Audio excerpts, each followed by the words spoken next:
Guys, good morning. स्वागत है हमारे YouTube channel high tech education में। दोस्तों, हमारे चैनल पे आपको प्रत्येक दिन 25 प्रश्न जीके को मिलते रहेंगे। प्रश्न 25 होंगे, लेकिन सभी प्रश्न में डिस्कस करते जाएंगे। इस तरह से आपको और भी प्रश्न याद करने में आसानी होगा। तो चलिए शुरुआत करते हैं पहले प्रश्न से। पहला प्रश्न है, स्वामी दयानंद सरस्वती का मूल नाम क्या था? स्वामी दयानंद सरस्वती का मूल नाम मूल शंकर था। आपको याद रखना, स्वामी दयानंद सरस्वती का मूल नाम मूल शंकर था। एक प्रश्न इनसे ये भी पूछा जाता है, स्वामी दयानंद सरस्वती आर्य समाज के संस्थापक थे। आर्य समाज, ये भी आपको याद रखना है। बचपन की नाम पूछा जाता है, तो स्वामी विवेकानंद का बचपन का नाम क्या है? तो आपको याद रखना, स्वामी विवेकानंद का बचपन का नाम नरेंद्र नाथ दत्त था। चलिए अगले प्रश्न की ओर बढ़ते हैं। अगला प्रश्न है, पिछड़े वर्गों का उत्थान किसका मुख्य कार्यक्रम था?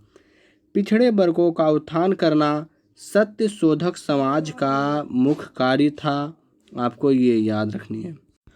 अब यहाँ पे सत्य शोधक समाज की बात हुई, तो सत्य शोधक समाज के संस्थापक भी पूछा जाता है। तो आपको याद रखना, सत्य शोधक समाज के संस्थापक ज्योतिबा फूले थी। अब अगले प्रश्न की ओर बढ़ते हैं। अगले प्रश्न है, कथन नेहरू एक राष्ट्रभक्त है जबकि जिन्ना राजनीतिज्ञ है। यह कथन किनका है? तो आपको याद रखना है, ये कथन मौलाना आज़ाद ने कही थी। ये कथन मौलाना आज़ाद की है। इन्होंने शिक्षा मंत्री, भारत के शिक्षा मंत्री भी रह चुके हैं। आपको याद रखना है। चलिए अगला प्रश्न, साइमन कमीशन किस वर्ष भारत आया था? साइमन कमीशन भारत आया था 1928 में। आपको याद रखना है। साइमन कमीशन के ही विरोध में लाला लाजपत राय को लाठी से प्रहार होने के बाद उनकी मृत्यु हो गई थी। उन्होंने साइमन कमीशन वापस जाओ का नारा दिया था। अगले प्रश्न, 5 नंबर प्रश्न है, बानर सेना और मंजरी सेना संबंधित है।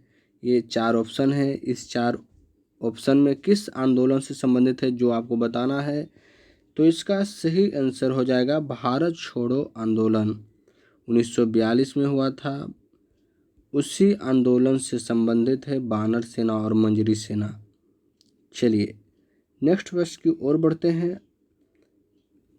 प्रश्न 6 ये है, सूर्य ग्रहण में पूर्ण सूर्य ग्रहण की अधिकतम अवधि होगी। जब सूर्य ग्रहण होती है तो पूर्ण सूर्य ग्रहण कितने समय तक रह सकता है अधिकतम? बहुत ही इंपॉर्टेंट क्वेश्चन है, आपको याद रखना। अधिकतम 7 मिनट 40 सेकेंड तक सूर्य ग्रहण, पूर्ण सूर्य ग्रहण रह सकता है अधिकतम। अगले प्रश्न, और हाँ इसमें एक चीज़ और आपको याद रखना है, सूर्य का प्रकाश पृथ्वी तक आने में कितना समय लगता है ये भी पूछा जाता है। 8 मिनट 15 से 20 सेकेंड, ये भी आपको याद रखना है। 16 से 20 भी कहीं कहीं देता है। चलिए क्वेश्चन अगला 7 नंबर क्वेश्चन है, सूर्य दक्षिणी गोलार्ध से उत्तरी गोलार्ध की ओर कब आता दिखाई पड़ता है?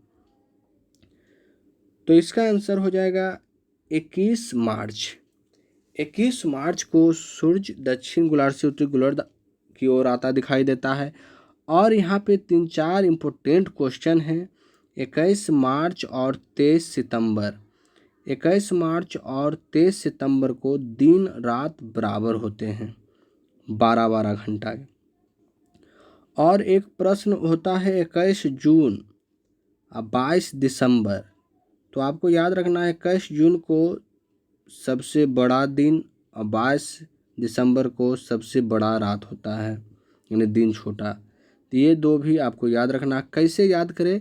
तो 21-23 जो है 6 महीना का अंतराल होता है। 21 मार्च के बाद 6 महीना आगे बढ़ जाए, उसी तरह से जून के बाद 6 महीना आगे बढ़ जाए, दिसंबर हो जाएगा।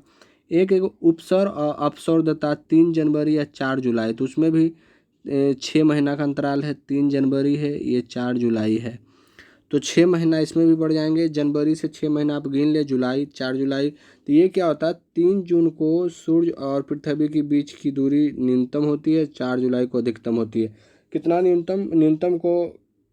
न्यूनतम होता है, ये प्रश्न अगर पूछा जाए तो 14.7 करोड़ किलोमीटर उस दिन दूरी होती है, और 15.21 करोड़ किलोमीटर 4 जुलाई को दूरी होती है अधिकतम। तो आपको ये भी याद रखनी है। चलिए अगले प्रश्न की ओर बढ़ते हैं। सबसे बड़ा गन्ना उत्पादक देश कौन सा है? तो सबसे बड़ा गन्ना उत्पादक देश है भारत। भारत देश सबसे अधिक गन्ना उत्पादन करता है। गन्ना से ही चीनी बनता है, चीनी की बात हुई। अच्छा, एक और, गन्ना की फसल जो होता है उसमें कौन सा रोग लगता है, ये भी प्रश्न बार बार देखने को मिलता है। तो लाल सड़न रोग गन्ने की फसल से संबंधित है, लाल सड़न रोग आपको याद रखना है। और गन्ना से चीनी बनता है, चीनी का कटोरा किसको कहा जाता है? तो क्यूबा एक देश है जिसको चीनी का कटोरा कहा जाता है, चीनी का कटोरा। तो ये भी प्रश्न आपको याद रखनी है।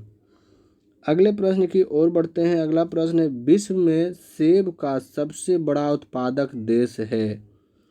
तो विश्व में सेब का सबसे बड़ा उत्पादक देश कौन सा है? तो आपका ये आंसर हो जाएगा इटली। इटली में सबसे अधिक सेब होता है। इटली देश की मुद्रा लीरा है। इटली की राजधानी रोम है। आपको एक चीज़ बता देते हैं, इटली यूरोप महादेश में पड़ता है। आजकल जो अभी का जो समय, आजकल यूरोप महादेश अपना मुद्रा यूरो नामक मुद्रा का प्रचलन शुरू कर लिया है। यूरोप देश में करीब करीब जितने भी देश हैं सब यूरो का ही परिचालन शुरू कर लिए हैं। तो आपको ये भी याद रखनी है। अगला प्रश्न है, पर्ल हार्बर किस देश का नौसैनिक अड्डा है? पर्ल हार्बर एक नौसैनिक अड्डा है। ये आपका संयुक्त राज्य अमेरिका का है, USA। अमेरिका की राष्ट्रपति डोनाल्ड ट्रंप है। अमेरिका की राजधानी वाशिंगटन है, आपको याद रखना। चलिए अगले प्रश्न की ओर बढ़ते हैं। अगला प्रश्न है, कौन सी नदी भ्रष्म घाटी से बहती है? तो भ्रष्म घाटी से बहने वाली नदी इन चारों ऑप्शन में चौथा ऑप्शन है राइन नदी, जो भ्रष्म घाटी से बहती है। अगला प्रश्न की ओर बढ़ते हैं। अगला प्रश्न है, मन्नार की खाड़ी भारत को किससे अलग करती है? मन्नार की खाड़ी भारत को श्रीलंका से अलग करती है। दोस्तों, आप इसी तरह से और अच्छे से पढ़ना चाहते हैं तो अपनी राय कमेंट बॉक्स में ज़रूर दें। कैसे आप क्या आपकी राय को हम मानेंगे, उस अनुसार से आपके समक्ष क्वेश्चन को हम प्रस्तुत करेंगे। और आप अगर चैनल पर नए हैं तो ज़रूर सब्सक्राइब करें, चैनल को शेयर करें ताकि सब लोग पढ़ सके और अधिक से अधिक आप लोग जुड़े। चलिए अगले प्रश्न की ओर बढ़ते हैं। अगला प्रश्न है, भारत के ताज़े पानी की सबसे बड़ी झील कौन सी है? तो बुलर झील जो है भारत के सबसे बड़े ताज़े पानी का झील है। ये आपको जम्मू कश्मीर में है। अब अगला प्रश्न की ओर हम बढ़ते हैं। अगला प्रश्न है, परिवार नियोजन का प्रतीक क्या है? परिवार नियोजन का प्रतीक लाल त्रिकोण है। इस तरह से लाल रंग का त्रिकोण आपको देखने को मिलेगा, परिवार नियोजन का यही प्रतीक है, आपको याद रखनी है। चलिए अगले प्रश्न की ओर बढ़ते हैं। 15वां नंबर प्रश्न, ये आपका 15वां नंबर प्रश्न है। क्वेश्चन है, क्रेमलिन किस देश का राष्ट्रीय स्मारक है? क्रेमलिन जो है रूस का राष्ट्रीय स्मारक है।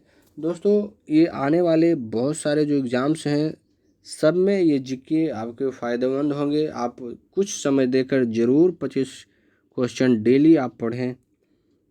चलिए अगले प्रश्न की ओर बढ़ते हैं। अगला प्रश्न है, दक्षिण अफ्रीका की मुद्रा क्या है? दक्षिण अफ्रीका की मुद्रा रैंड है।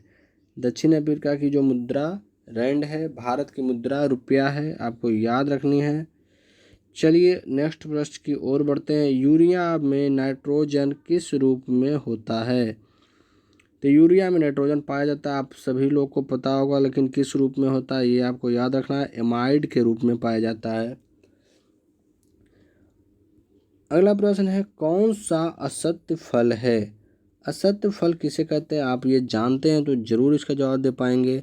असत्य फल वैसे फल जिसका निर्माण बाह्य दल पुंज या पुष्पासन के द्वारा होता है उसको हम असत्य फल कहते हैं। जैसे काजू, सेब, नाशपाती, कटहल ये सभी असत्य फल हैं। तो ये इसका आंसर हो जाएगा सभी। काजू का हम पुष्पासन भाग खाते हैं, नाशपाती का पुष्पासन भाग खाते हैं, सेब का भी पुष्पासन भाग खाते हैं, काजू का बीज पत्र भी देता है पुष्पासन भी। अगले प्रश्न की ओर बढ़ते हैं। अगला प्रश्न है धान के प्रसिद्ध खैरा रोग का कारण क्या है। धान में एक रोग होता है खैरा, लोग बोलते हैं कि खैरा लग गया। खैरा रोग प्रसिद्ध रोग है धान का। ये जस्ता की कमी के कारण होता है, जिंक की कमी के कारण होता है। जिंक की परमाणु संख्या 30 होती है, ये भी याद रखना आपको। तो इसकी कमी के कारण ही खैरा रोग लग जाता है फसल में। अगले प्रश्न है अर्धसूत्री विभाजन पाया जाता है। अर्धसूत्री विभाजन किसमें पाया जाता है। तरुण पुष्प कलिकाओं में अर्धसूत्री विभाजन पाया जाता है। अगला प्रश्न है यूरेनियम का परमाणु भार क्या है।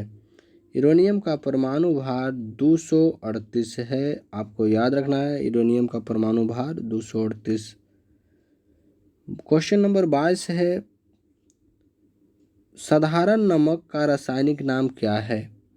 साधारण नमक का रासायनिक नाम सोडियम क्लोराइड है, NaCl।